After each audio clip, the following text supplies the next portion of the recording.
folks, and welcome to Typology, the show in which we explore the mystery of the human personality through the lens of the Enneagram. I'm Anthony Skinner, and I'm the producer of this show, and I want to give you some really fun news before we move on. We're super excited to share that Ian will be hosting the first ever live Typology podcast recording at Balboa Theater in San Diego on March 21st, 2020. Ian will be sharing more details in the upcoming weeks, but in the meantime, you can mark your calendars for the ticket pre-sale happening December 11th through the 13th. It's going to be a really, really fun night with some surprise guests, which we will be announcing soon. Again, that's March 21st in San Diego, and tickets go on sale December the 11th. All details and info can be found at typologypodcast.com. That's TYPOLOGY podcast.com. Hey, we continue our fantastic lineup of guests this week with the amazing Amanda Lindsey Cook. She is a singer-songwriter, worship leader. She has won the GMA Dove Award for Inspirational Album of the Year, and she has received 3 Covenant Awards from GMA Canada, including Female Vocalist of the Year, Song of the Year, and Praise and Worship Song of the Year for her song, You Make Me Brave. Her latest release is House on a Hill, and it is amazing, and she is amazing, and she is actually a really good friend, and you are in store for something special. She is an Enneagram 5, and she has done her work and beautifully wrapped her words around her experience as a 5, so you are in for a treat. Hey, that's it for me, Anthony Skinner, and now, here is Amanda Lindsey Cook with the host of our show, Ian Cron.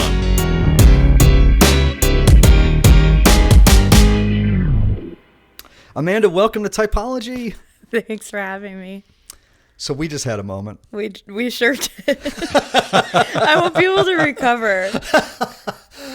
All right, for context, everybody, Amanda arrived. Oh boy, I wish we'd videoed this. Yes, that would have been right? good. Yeah. We're going to pretty soon be videoing all of our interviews, you know? Amazing. And then having a YouTube channel so people can just watch. Because oftentimes, watching the interview is as revealing as just listening. Oh, yeah. Maybe more so because you're actually seeing the body language, the facial cues, and that are very unique to each type, right? So we just had one of those moments where we, a four's favorite moment, when we together experience something that accelerates us into an emotional space that most people can't get to in 10 years. Yes. So we were talking we discovered that we had a mutual love for choral music. And I relate a story about the Estonian composer Arvo Pärt and a piece of his called The Agnus Dei. And for those of you who've never heard it, Agnus, next word, Dei, D-E-I. Arvo Pärt, P-A-R-T is his last name. And I said, oh my gosh, we got to listen to it. It's only 2 minutes. And then what happened? Well, I'm still working it out in my mind, but I feel like we were all in the car with you on the way to Chicago, as you described it. I was there. I was in the car. And at a minute 37, was it? Yeah, at a minute 37. And that's where I want you actually to describe this more for me so that I can listen back to this moment that you just described the root note to me, and that made sense of all the music that I have a gravitational pull towards. Interesting. And that I feel like I write around. In fact, so much so that one of my friends who was teaching me how to use studio equipment a couple of years ago, every time he would come over, I would have music like that playing where there's just a strong presence of, and then absence, and then presence and absence. But I love the push and pull of that. And he was like, one of these days I'm going to come over and you're just going to have a person playing a cello the entire day, like a drone in the background. I was like, that is exactly how I would like this sonic track of my life to be perceived, is that one note that grounds everything and then lifts off, and grounds everything and lifts off, kind of the gravity of it. But I want to hear you describe it again, because it kind of made sense of everything that I loved within studying classical music and studying piano and doing all the theory courses and everything. Like, it all came back to that one note every time. And I love counterpoint for that reason. Yes. Because it's the relationship of counter melodies that move within each other rather than a stacked kind of harmonic chord that follows each other. Right. It's more of a relationship. It's more intuitive. It's more felt, at least to me. Right. The counterpoint of it. But anyways, please just describe what you just described to me, because I'm geeking out over it.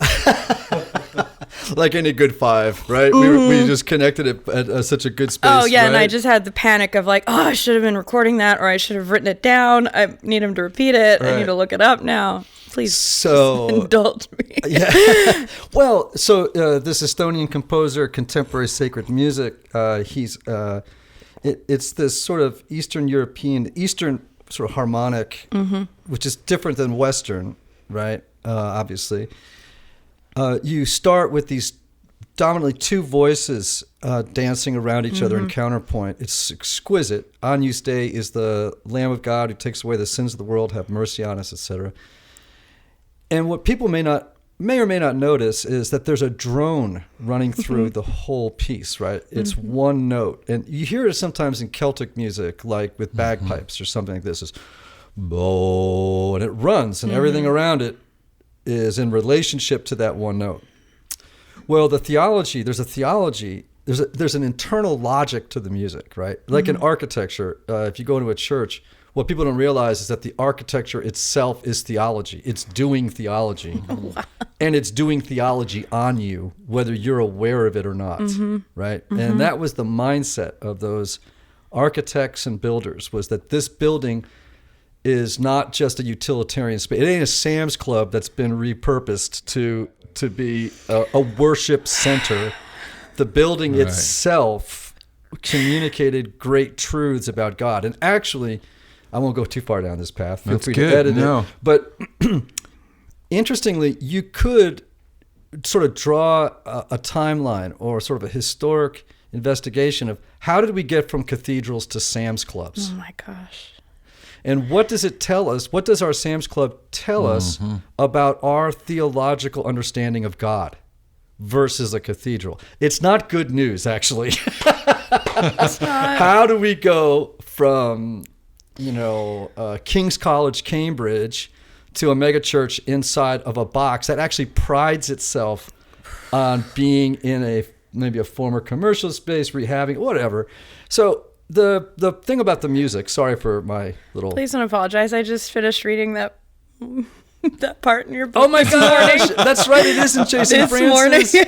But the Isan isn't. Much. So that drone that runs through the whole piece of music, actually, I think it was Arvo Pärt who called it the Isan. And the Isan means eternity note.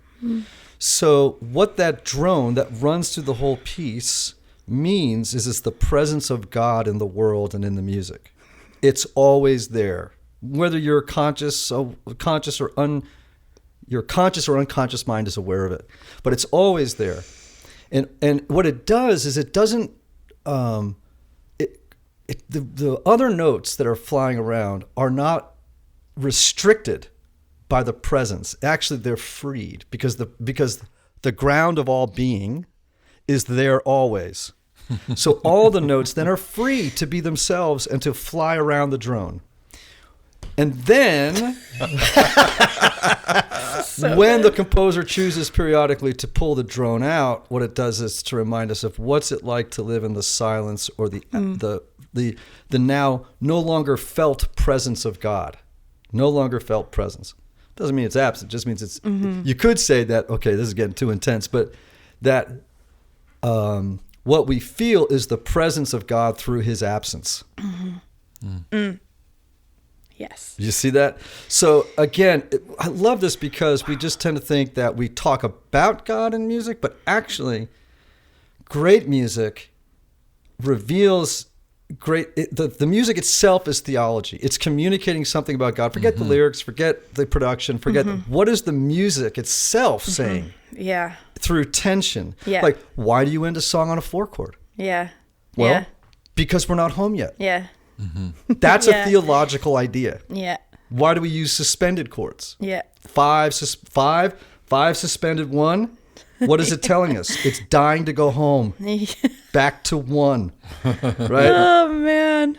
So anyway, now I'm geeking out on, and my please audience, don't do that. That's the whole amazing. Typology audience is going, when are we getting to that interview again? No, this is it. This is the interview. This is what I signed up for this morning. This is exactly what I was hoping. Anyway, so we had a moment, people, and it was really, really beautiful. All right.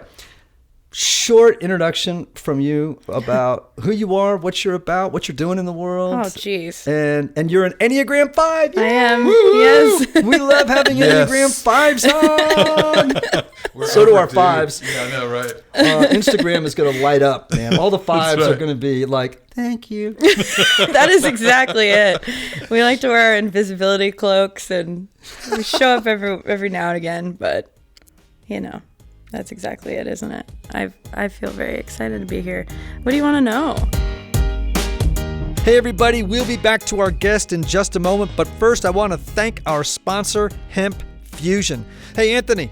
Yes, Do you know I have arthritis in my hands from writing and typing? I do. And did you know I've added CBD to my daily routine to help reduce inflammation? I did. That's right, man. And I use Hemp Fusion.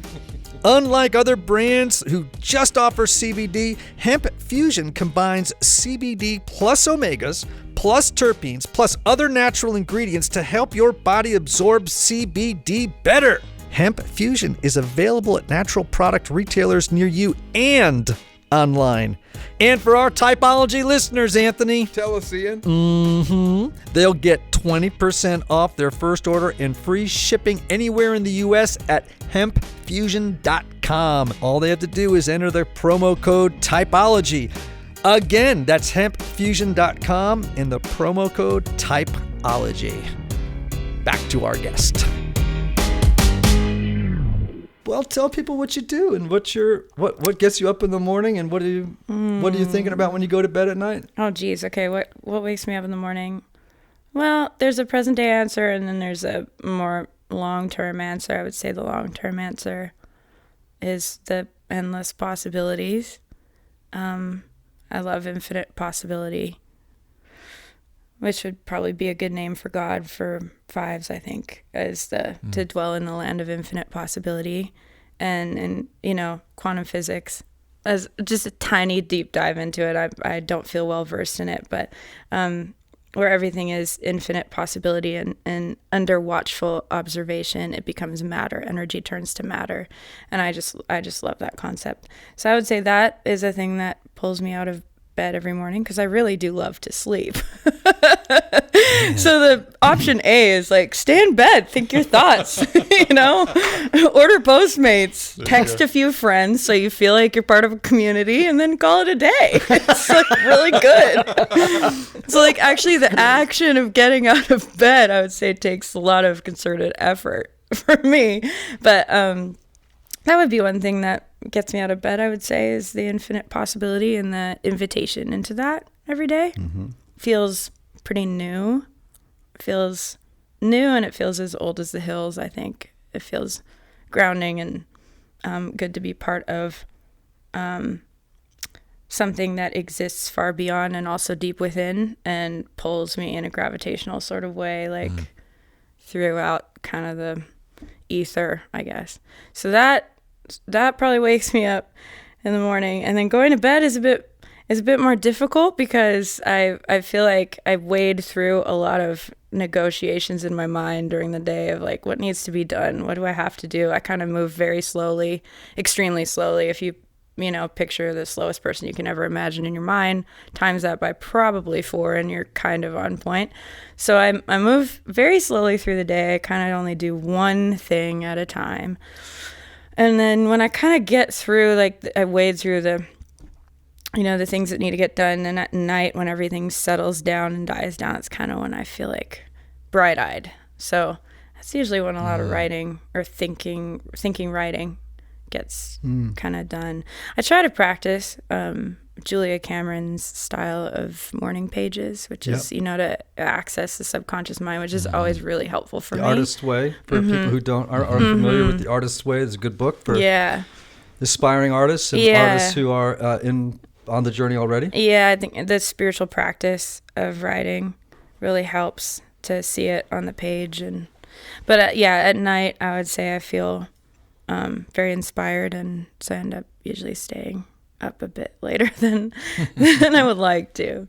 But it kind of depends. The last couple of years, I haven't really had a daily expected rhythm because I've been kind of nomadic, and so I'm excited to get into my rhythm because I just got a place in LA, so I'm very excited. Ooh.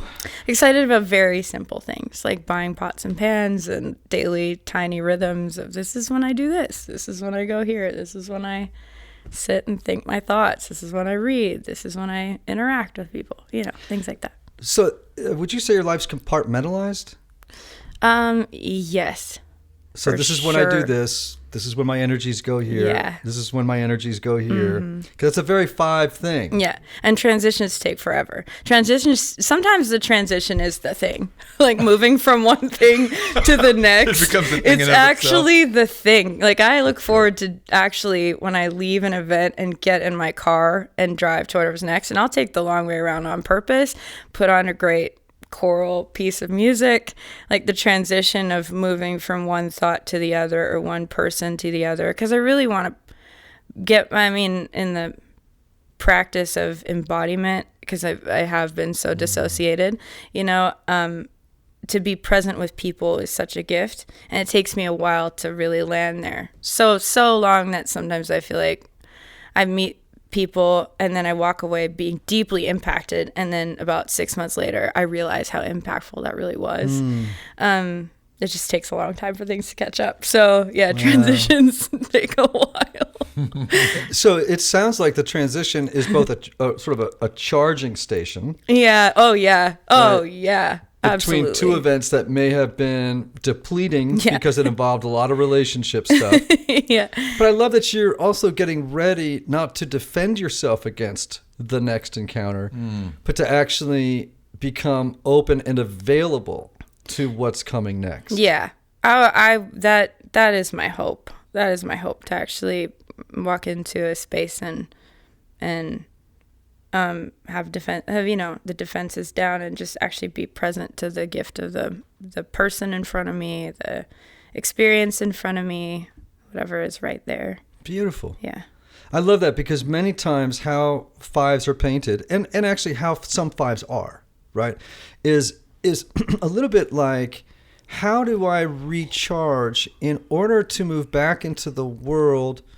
It's negatively framed. It's like, how do I go back into the world with enough energy to maintain my defenses against depletion, right? Against too many demands being placed against my limited resources. But I love what you're saying, which is like, it's actually quite a monastic idea, which is, how do I go into solitude that I might emerge available for community? Right. That would be the hope too, because I very much resonate with what you're saying previously about, defenses. It feels very true to me.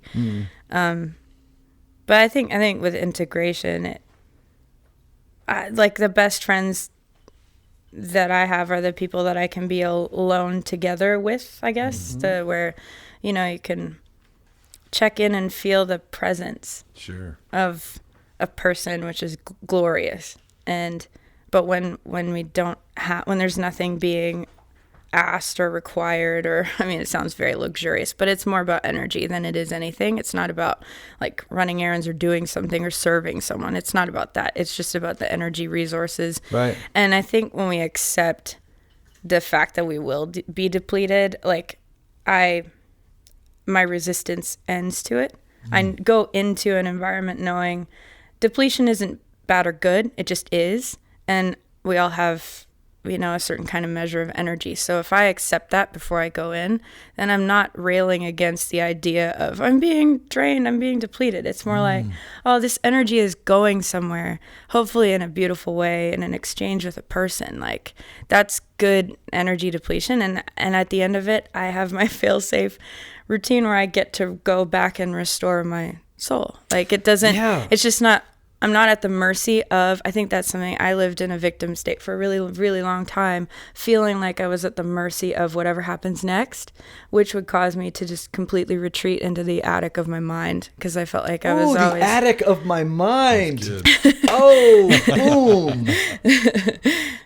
So I think learning, like, it's a hard thing to remember. It's something I feel like I have to practice, but I lived in such a place. If I live in reaction in my victim of I'm at the mercy of whatever happens next or whatever somebody wants from me, then I'll just stay away from most people, most interactions, and stay in bed and order Postmates and read my books. Like that's like heaven to me. But when I'm not at, when I come to like my right mind and realize I'm not at the mercy of something, then I get to decide. Like, it's a powerful decision to go out, be part of something, and share in an energetic exchange with a good boundary in place of, I get to return to the sanctuary of my soul at the end of the day. I get to, like, I look forward to it, but it doesn't mean I'm just trying to survive something in order to, like, say I went to the thing so that I can get to my sanctuary. It's like it's more of a sacred rhythm of, now is when, like, we do this. We have this exchange. We have this, whatever this is. And I actually enjoy the ride of it more. I enjoy the spontaneity of not really knowing what's going to happen, because I know at the end of it, I'm like, I can get into my car, put on my music, go for the little drive home, and you know, be a little hermit for however long it takes. Sometimes it's just an hour. Like, time is irrelevant. It's more like, I think the fear, or the fear that I won't have enough time, that makes any amount of time feel like not enough time. Right. But if I'm like, I'm going to take the time that I need, and then sometimes I'm like, oh, within an hour, I'm like, you know what, I actually want to go out into the world. I want to go, you know, experience. Right. It sounds like it's like when you encounter the world, it's not depletion so much as energy well spent. Yeah. And then you come back and you recharge, and by accepting what is, you don't waste energy on resistance. Right. Which is sort of a lovely thing, right? Yeah. So when did you kind of figure out you were an Enneagram 5, an investigator, sometimes called the observer? When did you figure that out? And what did that sort of illuminating fact, how did it affect your self-concept or and your understanding of the world and your history and everything else? It continues to. I'd say probably when my invisibility cloak wore thin. that's when I discovered I was a 5.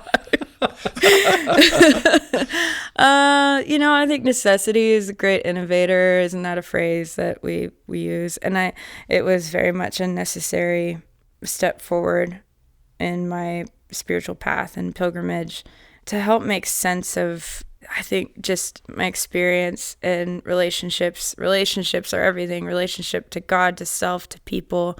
My prominent relationship at the time was coming apart, and I was very much in a victim state. So I needed all the help I could get. I think that necessity, like, pushed me over the edge of whatever I need to learn, however I need to grow, whatever I need to read, but not just read. I mean, we can get stuck reading for days, but actually put it into practice. That's where, the floodgates kind of opened, I'd say. The Enneagram gave you language, understanding of maybe what had happened in the relationship previously in your life, and the lights, like the tumblers dropped, right? Yeah. In the lock. Yeah. Bit. And I mean, our community and my closest friends, we all kind of stumbled into it a little bit together, I'd say. So it gave a lot of context and community and language for, you're not crazy. I'm not crazy. I have felt like such an outsider for so long in my own body and my own experience, and you know, but that, and I used to think, it's the external things. It's the people out there that exaggerate it. Like even thinking that I was just really, really introverted, which I am, but I think that was kind of a smokescreen, because when you go out with people and you're not at home within yourself, you just end up feeling more lonely than staying at home by yourself. Staying at home by yourself, you can fill the space and the silence with, like, measures of connection that make us feel like we're part of something without actually having to engage in the world. But when we engage in the world and we're already really lonely and we aren't at home within ourselves, and it just exaggerates the loneliness. Hey everybody, one of the lessons I've learned over the years is that not everybody benefits from a traditional 50-minute counseling session. And this is why some people can go to couples therapy or personal counseling for a long time and never really get anywhere. This is why I'm such a believer of intensive counseling and my friends at Restoring the Soul in Colorado, created by my longtime friend Michael Cusick to help couples or individuals experience deep change in half-day blocks over 1 or 2 weeks. Now listen, if you can't wait months or years to get to the bottom of an issue or to experience breakthrough, you need to get in touch with my friend Michael and his extraordinary team of counselors at Restoring the Soul. If you're looking to get out of the rut you're in, but can't wait months or years, call Restoring the Soul today for a free consultation with Michael's staff. Call 303-932-9777 and learn how their intensive counseling process can help you. As a special bonus, just for Typology listeners, make sure to visit www.restoringthesoul.com/typology to download their PDF called 5 Ways Unaddressed Trauma May Be Derailing Your Relationships. So 3 times you just alluded to not at home in my own body. Yeah. Oh, yeah. And that's a very 5 thing. Oh, yeah. So I want you to describe, what does that mean? Not disembodied, not at home in my own body. You earlier in the conversation, you talked about dissociating, which is not dissimilar to that theme. Yeah. What are you talking about there? Because some people won't understand what it means to feel not at home in your own body. Oh, geez. I mean, what comes, I would say it feels a bit like everything is moving. It's almost like watching a film of your own experience above, and everything feels like it's moving too fast to ingest and to really take in. Yes. Engulfment is what we say sometimes in psychology with 5s. It's this feeling of life is engulfing and it's too much, and I can't, my processor can't keep up with everything coming at me. 100%. 100%. Yeah. It feels a bit like watching something happen. And I mean, there's actually reading about the 5 and realizing, the feelings come later. They're latent. I used to feel like, why am I just broken? I rarely feel things right in the moment. They just get stacked up, and then 6 months later, I'm like, oh, this is how I feel about something. But I would say the feeling outside my body, it's a pretty regular thing. And then there's practices that are suggested for us, like dancing, which I think is a human expression that we're all deeply in need of, because that puts me in the moment like nothing else. So I'd say that's deeply healing, and it's an integrating, I think, practice. Yes. Yoga's great. Oh my gosh, I love it. Yeah, I love it. There's a passage in James Joyce has a beautiful collection that's actually readable called Dubliners is the name of it. It's so beautiful. And in it he describes a character. He said, Mr. Duffy lived a short distance from his body. That's exactly. It's like a little bird above the shoulder of a human frame. That's how I feel like my soul is. It's just kind of like floating up there and saying, "Oh, that's interesting," every once in a while. What an interesting thing to observe. Yeah. Right. Yeah. You have those amazing powers of observation as a 5. You almost approach life like an investigative journalist. Yeah. And you're but the danger, of course, is that you confuse thinking with participating. Yep, absolutely. Absolutely. Yep. Right? And so how are you learning to actually dive into life and participate in it versus observing it from a distance and confusing that with life? Right. It's a good question. Again, I feel like necessity, pulled me to the vulnerable edges of all that I was trying to guard, I guess, or trying to guard against, and put me in the path of people, which are flawed and wonderful and beautiful, but that was more healing than anything else. I have a memory of sitting with friends in LA last summer. We were sitting around a dinner table. We had a long dinner, and this family they're just precious to me. They're like siblings. We had a long dinner together, and there was wine, and there was music, and there was singing, and there was spontaneous dancing. And at one point, we were all sitting around the table, candles were lit, a song came on. I think it's called "We Don't Need to Argue Anymore" by the Cranberries. Oh, yeah. Uh-huh. And I burst spontaneously into tears. And in that moment, it felt, I just felt like this little voice, like, stay. Like, I didn't leave in my mind. I just stayed. And we all just stayed. And two of my friends just like, it's weird to, I haven't really described this out loud, but I felt like I stayed in my body rather than like, I'll take my tears into the attic of my mind and disappear there and then return back. Because I can do that in a moment, even when I'm with people. Like, I'll disappear for a second, go and try to find a book in my bookcase up there somewhere in the attic, and then return when I have something to say. This was just like, I think I had nothing left. So it's glorious. Like, I think it feels like crashing, and it feels like a symphony at the same time. And they were like, one of my friends just reached across the table and put her hand on my hand, and one had her hand on my shoulder, and then my other two friends just sat there, tears, and we just sat in silence for the whole song. And then when the song ended, whatever's next was whatever's next. It just happened. It was a moment that I was actually fully alive to and fully present in, and it was deep solidarity, I think, which is incredibly healing. Just the deep solidarity of not somebody imposing ideas or thoughts or it's okay or, trying to make things okay. It was just clearly not okay. I was in a not okay year. Last couple of years have just not been okay. And it was amazing to sit in this is not okay.